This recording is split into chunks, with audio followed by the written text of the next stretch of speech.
mean, I do believe the evil one so uses sex. And that should tell us how important sex is to God. True. Is for how crafty that the evil one comes after it. But we could have a lot of partners, and we're just using parts and positions and acts, but that won't build intimacy.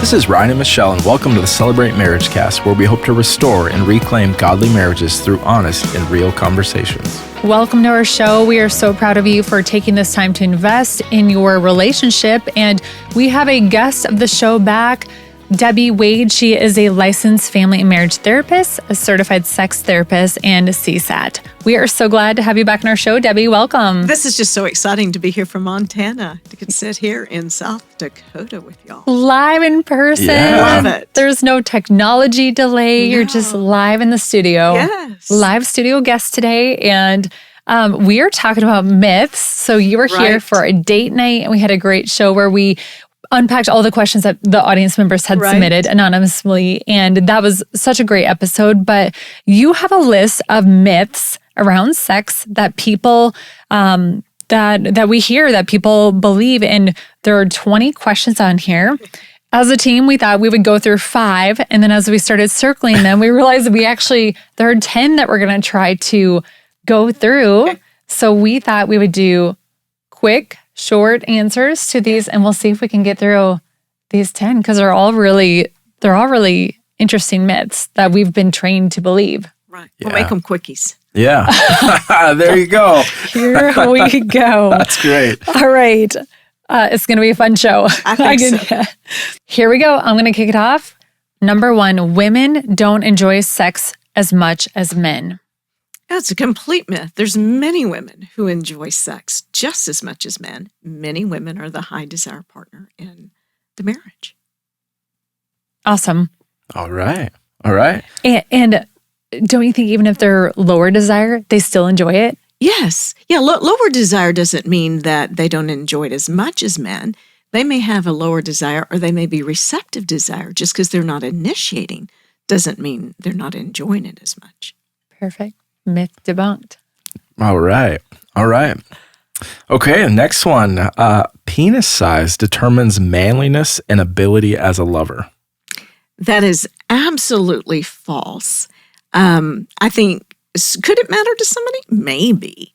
But the main thing is what is happening in the relationship outside the bedroom, and then how attentive of a lover he is in the bed. There's so many ways that he can experience and demonstrate love that doesn't even include the penis. All right. So good. All right. Number 3, sex equals intimacy. That would be false. I mean, we know that strangers can have sex, and not that it's healthy, but prostitutes have sex, with many different people. Intimacy is being known by one another in such a way that we show up fully emotionally connected, spiritually connected, and sexually connected. And some couples, even in marriage, may be having sex, but they're not experiencing intimacy. You use a word at our date night, yada. Yada. Yada. That means connection, and how God wanted connection with us, but that word is also used for an intimate connection. Yes. Because a deep connection. Yes. It's used throughout the Old Testament. David yada Bathsheba. It says Cain yada his wife. And then in the Psalms, it often says that God yada his people. And so it is a knowing of one another. On a deep level. Very deep level. Yeah. All right. Next one here. Simultaneous orgasm is the most fulfilling sexual goal for a couple. That one almost makes me laugh, because and I'm not laughing at the couples, but so many couples come in and they believe that literally, and they think they're supposed to, that we are supposed to both orgasm at the same time. And the thing about that is, if we just know something about the wiring and how men and women are different, for women, we spoke of this in the last one, but for women, it's usually 15 to 45 minutes for her to process to get to climax. For men, on average, about 2.5 to less than 6 minutes. And so to try to make that happen, timing doesn't quite add up there. it doesn't quite add up. And then what it ends up doing is that now we've made the encounter agenda focus that we're supposed to do this. Well, if we have an agenda, somebody's going to be disappointed. And if we make it agenda focus, we're missing out on the oneness. Yeah. Just trying to think where that comes from too, if it's Hollywood or movies or whatever that, before the show you talked that's a very common question that people ask when they come in, but. It is. And so much of education may have come from porn or Hollywood, and we really don't know our bodies, and we really don't know anatomy of one another. And so, and I understand where people might think it because it seems wild and erotic, and we're going for this at the same time, but it usually doesn't happen. All right, what about this? So when men and women age, they lose interest in fantasy and sexual desire. Well, I just want to say at 63, that one is a myth. Because I know couples of all ages that still so desire one another sexually. Debbie, at our date night, you talked about your oldest couple that came in for therapy. Would you share their ages? 89 and 92. And still working on it. Yes, they were still working on it. And I just love that. So I think of it that we are sexual beings from the womb to the tomb. And we really need to cultivate that in our marriages. And, we may not always, our bodies may not always work the way they did when we were a little younger. But, the fun fantasies with each other, healthy fantasies with one another, and the ideas and the experiences. Oh, yeah, that can happen. Love it. All right, Debbie, the next one here is pornography could be useful to excite and enhance a couple's sexual relationship. So it could bring excitement, but it doesn't really enhance their intimacy. It becomes interruptive to the intimacy. We really can't view porn without objectifying. Whether we're using it as a couple or by ourselves, we are using outside stimuli, outside the relationship, to bring about those erotic feelings. And so it interrupts the connection between a husband and wife, because now we're using the other objects to bring about that desire and drive. So I think it's at the risk of being more interruptive than enhancing. And then just, again, I don't know that there's any way that we can view pornography, and I'm going to use a word that's not very popular right now, without really sinning, because we have to lust to view that. And Christ had a really important statement to say about lust, and it's about a taking instead of about a giving. It's about dishonoring instead of honoring. So. Yeah, I was just flipping open my notebook from date night, and I had starred that lust objectifies and takes, love honors and gives. Mm-hmm. Yeah, so good. And I'll read the rest of this. Porn is about lust, not intimacy. It's what you just said, vulnerability or love, and it takes from our spouse as God intended with our spouse. Lust objectifies and takes, love honors and gives. Yeah, those are great words. Thank you. All right. Oh, I'm up next. Okay, so the frequency question. The normal frequency for intercourse for a couple in their 20s and 30s is 4 times a week. Having intercourse less often indicates a low sex drive. Isn't that interesting on how our ideas can be formed? And there wasn't anything we could look at to even base that to be factual or helpful. It depends on what the couple's experiencing in their relationship, on how often they would be having sex. It depends on desire. It depends on schedules. Mm. And so I think we set couples up for failure to suggest that. I work with many women who experience sexual pain. And these are women that saved themselves. They put boundaries in place. The couple, followed and did everything, as we would say, God intended. Mm-hmm. And they come in and they have sexual pain. Mm. And then if we say things like that, we make them feel, one, duped, that God didn't provide for them like everybody said, you'll be honored, because sometimes there's other reasons that interrupt while we would be having sex. then that puts guilt on them. They're feeling like they can't be the wife that God's wanted them to be. So we need to not blanket statements to say that all couples or couples of this age should be having sex at this level. What we do want to say, if a couple isn't having sex as often as they would like, what's interruptive and what's getting in the way. Mm. I think you talked to Debbie about the number that there's not a number, right? Like just having a number at all is kind of a myth, is what works for that couple. Right? Any other just comments on that? How does a couple find a number? Absolutely. Well, there's not a right number for any season of life that would fit for everyone.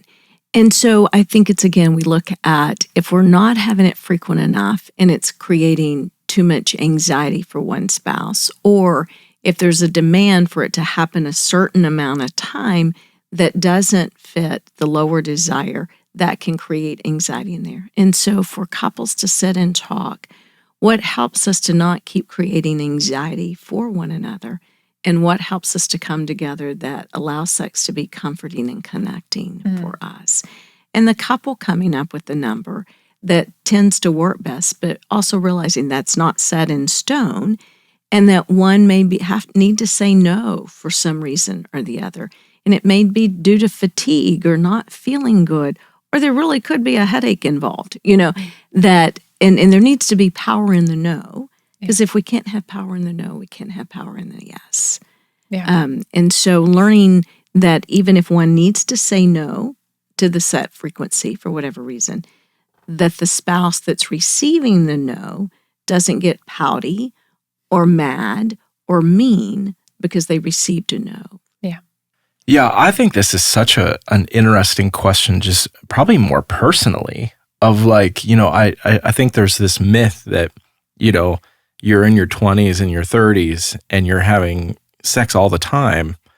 We've shared this before, on our previous episode together, Debbie, about I don't know, for us, those were years of kids and raising kids and sleepless nights and all of those things. And I actually feel like for us, the opposite has happened. Right. We're in this time where there's so many things and it was so stressful, and raising kids and work and all of these things. Right. And now we're in a different decade of life. Right. And I feel frequency has changed for us because of that. Right. And also, I think our walk with the Lord, and just even as we grow more spiritually in our walk with God, but also just connected with each other, I feel like that's just you talked about the three-legged stool of the spiritual, the emotional, and then the sexual act physically. We've grown in all of those areas that I feel like that has increased it overall in our, grown our relationship. Absolutely. So, yeah. Okay, the next one here, Debbie, that I think is really an interesting question. If I struggle with porn and or masturbation when I marry, it won't be a problem. Unfortunately, that is a myth that so many people truly believe. And I'll say females and males, because it's an epidemic really right now, porn and masturbation, and it's in the church as well as outside the church. But that belief that I'm kind of only doing it because I'm not married, because certainly once I marry, I can have sex anytime I want to, or we think marriage fixes everything. And all of those are myths. So I always encourage, and I love working with the young women and men that I have the opportunity to that really are struggling and they're singles. And they want to find a way to deal with it before marriage so they're not bringing it into the marriage. And that's what I always encourage. If this is a struggle for someone that's listening, deal with it now before taking it into marriage, because marriage will not fix it. When we're married, we can't have sex just anytime we want to, because we're having to consider our spouse, and our spouse might not want to every time we want to.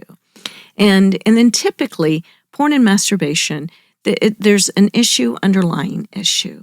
We will have a tendency often to get non-sexual needs met in a sexual way. And it may be stress release. It may be to avoid feeling inadequate or loneliness. It may be to fix boredom, But all those things we're going to carry into marriage. So learning how to deal with those in a healthier way than just using porn and masturbation would be my recommendation. Yeah. Yeah. It will probably just amplify the problem, right? It really will. Amplify it. Okay. A wife should never say no to a husband's request for sex. I think that is a myth. And it's not a helpful belief. That puts a lot of pressure on a woman if she can never say no. I mean, so many things can be going on. Again, exhaustion, fatigue. She could be having some issues that attend. Medication. All medications have side effects. Most medications have sexual side effects. And so let's just go with this because I want to put it in on why a woman could say no. If a woman takes an antihistamine for allergies, what is it? Why do antihistamines work? They block things. They dry us up. Yeah. And so they not only dry up our nasal passages, they dry up vaginal passages. So if a woman feels dry and being impacted by that, sex won't be very comfortable. So she may need lubrication or something that would help with that. Well, they may not have lubrication because they didn't know that and didn't think about that. There could be other reasons that it feels uncomfortable. It could be that there's something not right in the relationship. And she can't come through and be vulnerable and connect. And so if she can't have a power in a no, then she can't have a power in a yes. If she can't say no, that means she's just having sex, not because she wants to or saying yes. She's just having sex based on the ask or what she seems as appears as the need of the man. And so that will not help her build desire. Feeling that she can't say no. Because it becomes a duty. Yeah. Then, yeah. And we don't want duty and demand sex. But I've actually had men sit in my office and go, I don't want just duty and demand sex, but will you help her remember that her duty is to have sex with me? It's like, let's go back to the beginning of what you just said. Right. All right, Debbie, the last one here. The more sexual partners a person has, the better lover he or she will be. Wow. I think that is just such a lie from the devil. I mean, I do believe the evil one so uses sex. And that should tell us how important sex is to God. True. Is for how crafty that the evil one comes after it. But we could have a lot of partners, and we're just using parts and positions and acts, but that won't build intimacy. And often someone who has a lot of partners, they're not ever learning to be a good lover. They're just chasing their own needs, their own fix.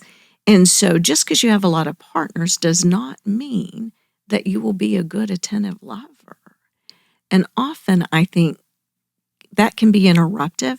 And I don't ever want to make somebody feel guilty of where they are in life and thinking that they can't have true intimacy in marriage.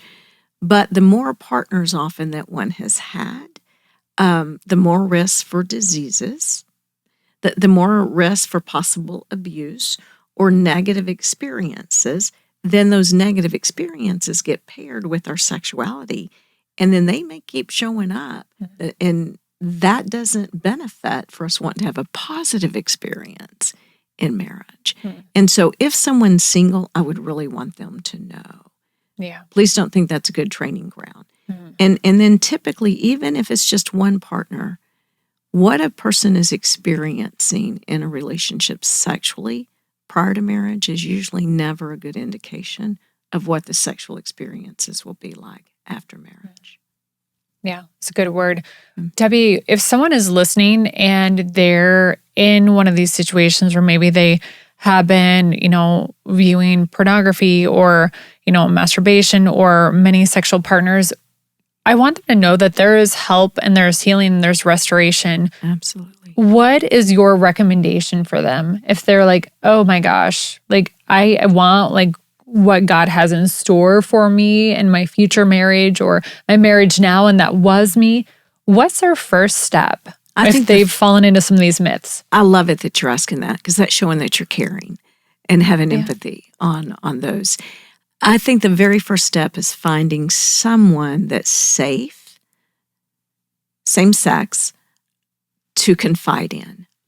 I really don't know any male or female who can do that journey of trying to leave these things behind. And I'm going to use the word stay sober Sure. from the activities that they don't want to be doing on their own. And God didn't design us to live life isolated, and especially when we're dealing with temptations from the evil one. So the very first step is finding someone to confide in. And then there are so many ways to be in different groups. There's so many groups for women and for men who struggle with porn and masturbation. Pure Desire Ministries has a great programs for both, great workbooks for men and women to go through. Joy Skarka has written the book, Her Freedom Journey, and she's so honest about her own struggle with porn and masturbation as a single woman. And she wrote that with Juli Slattery, who has Authentic Intimacy. I'm writing this down so we can link it for you listeners at home. And then for men and women, the book Unwanted by Jay Springer. It is such a great book on just understanding where unwanted sexual desires and fantasies or activities come into our life and how to really look at the core and what's underneath those. Those are just two great resources. Well, three: Pure Desire, Her Freedom Journey, and Unwanted. So that couples, that individuals can start working on that in their singleness before bringing it in. And then for our listeners who are already married and go, okay, well, that's me. I brought it in and I'm still struggling. Those are still great resources for helping them battle that journey. But accountability is necessary. Can't do it alone. Yeah. So good. Debbie, Ryan, do either of you have final parting thoughts, or are there myths that we didn't cover?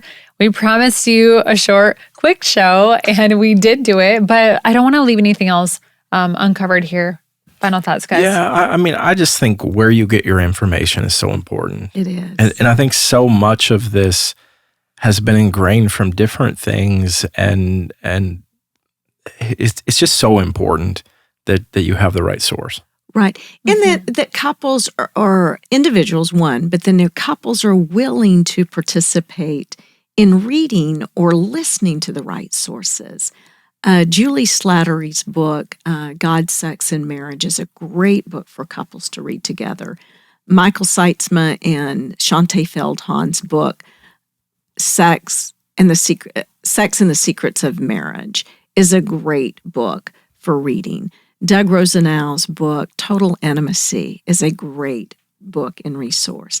And then I mentioned Juli Slattery. She has, the organization is Authentic Intimacy, but her podcast is Java with Juli, and all the episodes just about are on sexual intimacy. And for couples to be willing to invest in their sexual intimacy, and again, not letting pride or shame get in the way, and not just sitting on the side, well, this is her issue, she needs to work at it, or it's his struggle, it's his issue, why should I have to be a part? Our sexual intimacy is a couple issue. Yeah. And so as a couple, we both have to be willing to be invested in deepening that intimacy. Nobody can deepen intimacy on their own, because it requires the other person. Debbie, we also had you on some of our early episodes. That would be another great resource for our listeners. And maybe I'll make a note to link 17 and 18. We did an episode on healthy sex and marriage. We did an episode on the dangers of pornography. I think those are both around February of 2024. And then this spring, we had you on to talk about how to talk to your kids about healthy sex and like just how to talk to them about sex. So good. Debbie, thank you for all of your wisdom, and thank you for being here on our show for 2 shows now. And actually, I guess your 5th show total. Wow. Thank you for being back on our show. Thank you for the privilege. This is just, I just love y'all's enthusiasm about this and your compassion, and that y'all offer doing this at the church. And it's a privilege to get to be here. Thank you, Debbie. Thank you. And thank you to our listeners for joining us today as we demyth some top myths in marriage and sexuality, in sex in marriage, I should say. So thank you for joining us today. And we want you to know that we will link all those things in our show notes. We also have resources at celebrate.church/marriage. If you do not have a church home, we would love to have you join us here at Celebrate. You can find our location and our online service times at celebrate.church. We hope that you have a great week. Have a great week. Good week.